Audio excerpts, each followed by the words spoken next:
Ragazzi, sapete che in Sardegna c'è una tradizione antichissima dove la gente corre a piedi nudi per chilometri? Si chiama la corsa degli scalzi.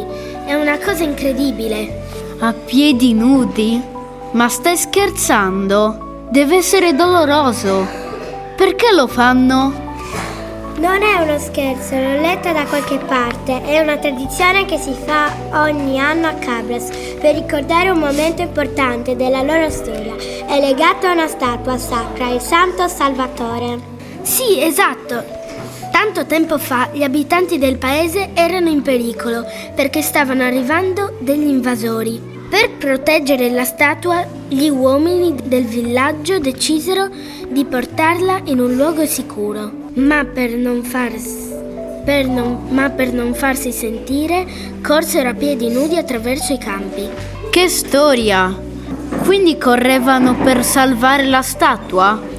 E ce l'hanno fatta? Sì, la nascosero in un piccolo santuario fuori dal paese e gli invasori non la trovarono. Da allora, ogni anno a settembre, gli abitanti ricordano quel momento correndo con il simulacro del Santo Salvatore, sempre scalzi.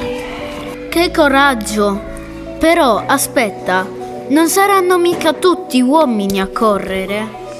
No, oggi partecipano anche ragazzi e giovani. Si chiamano iscurridorisi e indossano una tunica bianca semplice per richiamare lo spirito di quei tempi antichi.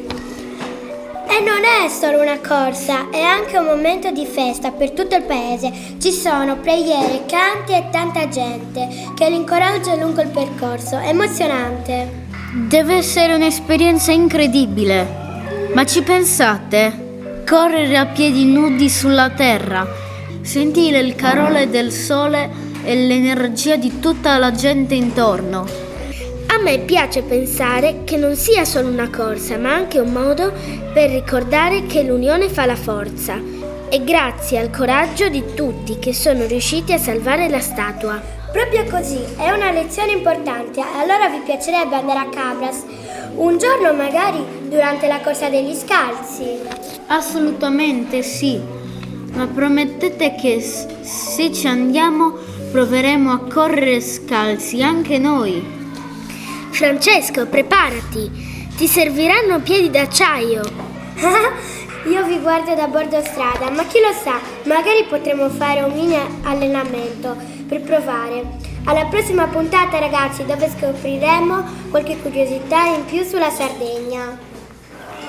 Ciao! Ciao!